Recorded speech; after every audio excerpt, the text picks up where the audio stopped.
When millions of Americans are being told to tighten their belts when over 13 million face losing healthcare, the last thing anyone expects to see is a request for a $50 million luxury jet. But that's exactly what landed in the middle of a Senate hearing, and Senator Ruben Grugo wasn't about to let it slide. He came locked and loaded with a question that cut straight to the core. Why is a government department drowning in overspending and preparing for mass deportation suddenly asking taxpayers to foot the bill for a corporate-style Gulfstream jet? And more importantly, how can anyone justify that cost while families are being stripped of basic medical coverage? What followed wasn't just a policy debate, it was a gut-check moment about who government really serves and whether the rhetoric of fiscal responsibility is nothing more than a smokescreen. When your reference to the airframe that was the requested dollars were put in for, that's for the Coast Guard. It's to replace an existing jet that is over 20 years old and is beyond its usable hours. And the Coast Guard for many, many years has been neglected and has many airframe that have been grounded because they can't even be maintained anymore. The suppliers that give us parts and repairs and maintenance for them have said that they'll no longer support that kind of a mission. We have cutters that haven't been completed, that haven't been deployed out across the world. And then we also, beyond that, are asking for a request to build out the number of Coast Guard members that we need in place. We're asking for 15,000 more to complete the missions that are going forward. Are you going to have access to that $50 million Gulfstream jet that the Coast Guard is going to supply? The Coast Guard will use that jet exactly how it uses the jets that it has today, exactly in the same manner that it uses the ones that it has in place today. So would you consistently be using it to travel? I don't know if I would use that one or if I would use the other one. I have no idea. But I do spend time out there with our components, making sure that they are know that they have a secretary that's engaged with them, that's visiting with them, seeing what their needs are. No, sir, they're not photos. They've meant the world to the individuals at the Department of Homeland Security. They have meant the world to our ICE agents, our border agents. When they ask me to be out there with them, so they know what their lives are like. Talking to some law enforcement, besides those under DHS, we've also seen some law enforcement that have been pulled away from investigations, such as child porn, sex trafficking. We've had some agents pulled in that were doing investigations on bank fraud that are now, provisional ICE agents.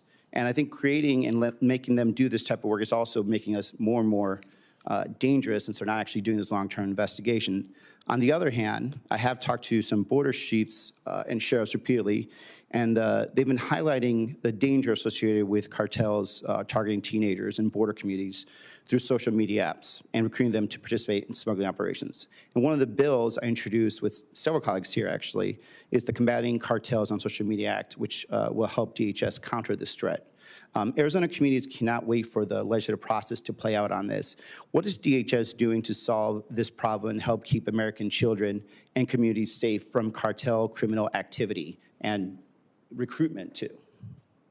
Well, that is the problem that we have. With the longer that they're here, the more established they become and the more they recruit individuals who may live in this country, U.S. citizens, or even our kids, to be a part of some their of them are operations. actually on the other side too. So it's both sides. What do you mean on their side? Some of the cartels are using social media on, let's say, Mexico, yes, wherever. Yes, definitely they are. So it's back and forth. Yes, they definitely are. But they also are infiltrating our country still by recruiting our children to be a part of their networks. That's the problem, yeah.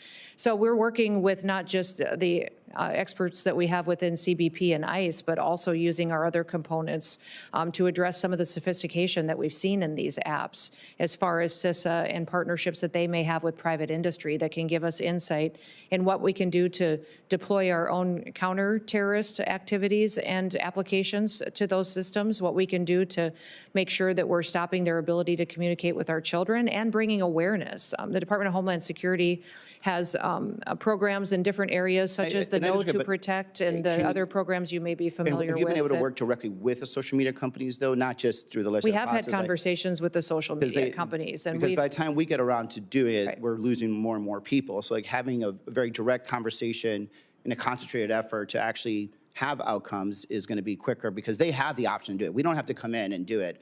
They just choose not to, because they'd rather make more money than anything else. Well, that may be, but I found them very willing to come to the table. I've had... Senator Ruben Grugo wasted no time setting the tone. He laid out the contradiction as plainly as possible. Families across the country are being told to cut back, millions are at risk of losing Medicaid, yet the Department of Homeland Security is pushing for a $50 million Gulfstream jet.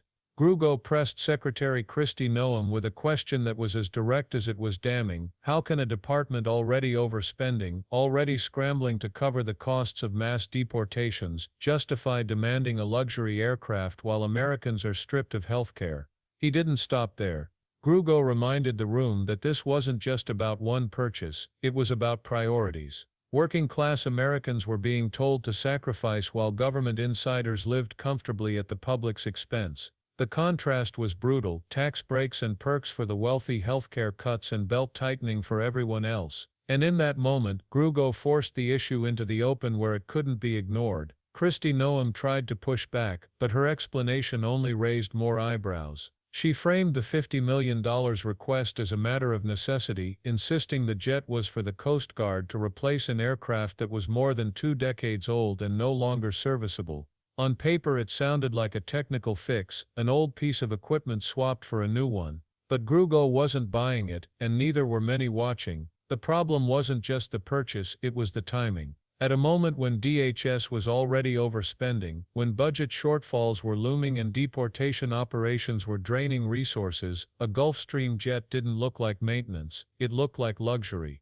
To critics, Noem's defense came across less like fiscal responsibility and more like political cover. The Coast Guard explanation sounded convenient, even rehearsed, while the underlying contradiction remained: why prioritize a high-end aircraft when so many Americans are losing the basics they depend on to survive? The symbolism of the request was impossible to ignore. A Gulfstream jet isn't just another government plane, it's the kind of aircraft you associate with Fortune 500 CEOs and billionaires, not public servants. To average Americans, the image of a $50 million luxury jet paid for with taxpayer money is more than tone-deaf, it's offensive. While families are bracing for the loss of healthcare and struggling with rising costs, the message from DHS appeared to be that leadership deserved comfort while citizens endured sacrifice. Gallego seized on that symbolism, pointing out that this was never about replacing outdated equipment, but about optics and privilege. A jet of this caliber represented status, not service.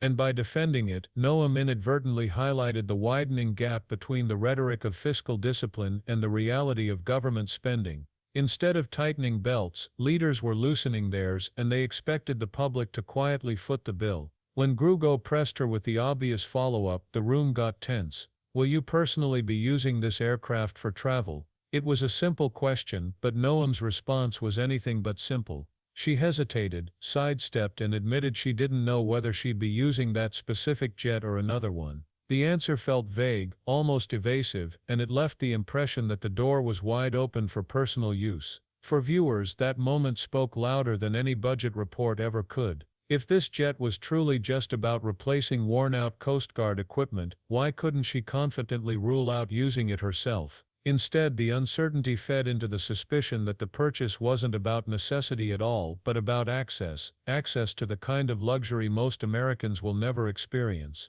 Gallego's question had cornered her, and her shaky answer only deepened the sense that this was less about national security and more about personal privilege. Gallego made it clear this debate wasn't just about one plane. The Gulfstream was simply a symbol of a much larger pattern inside DHS and beyond. While top officials push for luxury perks, critical programs are left starved of resources. Investigations into organized crime, cyber threats, and human trafficking have already seen staffing cuts, with agents pulled away from specialized cases to cover immigration enforcement. That means fewer resources to track cartels, fewer tools to combat online exploitation, and fewer safeguards protecting everyday Americans. And yet somehow there's still room in the budget for a $50 million jet. It's a pattern we've seen before. Agencies talk about belt-tightening and fiscal discipline, then quietly approve executive-style perks. For Gallego, highlighting this hypocrisy wasn't just about embarrassing Noem, it was about showing the public that priorities are upside down. Safety and justice take a back seat, while prestige projects roll forward without hesitation.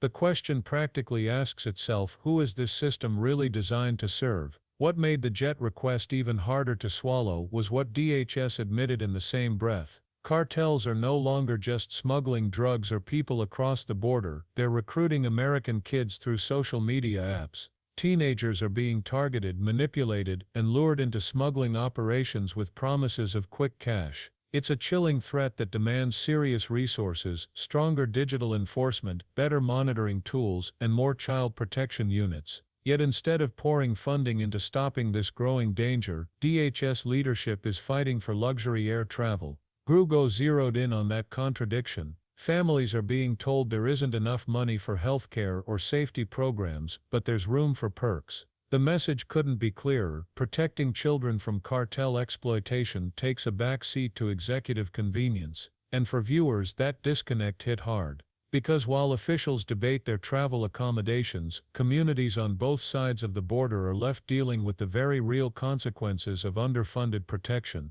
By the time the exchange wrapped up, the deeper issue was impossible to ignore. This wasn't just about a plane, or even about DHS, it was about the growing disconnect between the people in power and the people they're supposed to serve. Young leaders preach fiscal responsibility, but their actions reveal something else entirely: comfort, convenience, and perks for themselves, sacrifice for everyone else. Gallego's confrontation pulled back the curtain, showing how easily priorities drift when accountability slips. Instead of addressing healthcare cuts, broken safety nets, or the cartel threat spreading online, the focus was on securing high-end travel. It was a gut check for anyone watching: is this really what government service has become? A system where image and luxury outweigh the needs of working families. The Gulfstream jet wasn't just a budget request, it was a symbol of how far leadership can drift from purpose, and a reminder that it takes direct confrontation to expose those misplaced priorities. In the end, Senator Gallego's clash with Kristi Noem left viewers with a choice that felt bigger than politics. If you had $50 million in taxpayer money, would you spend it on a luxury Gulfstream jet for government officials, or on keeping families covered with health care, protecting children from cartel recruitment, and restoring the investigations that actually keep communities safe? That's the heart of the debate, not one plane, but the values it represents. For millions of Americans struggling to make ends meet, the answer seems obvious. Yet inside Washington, priorities keep drifting toward perks and appearances instead of people. And that's why moments like Gallego's confrontation matter. They force uncomfortable questions into the open, exposing the hypocrisy leaders would rather keep hidden. So ask yourself, is this the government you want? If not, don't stay silent. Hit that like button, subscribe for more, and share your thoughts in the comments. Accountability only happens when we demand it together.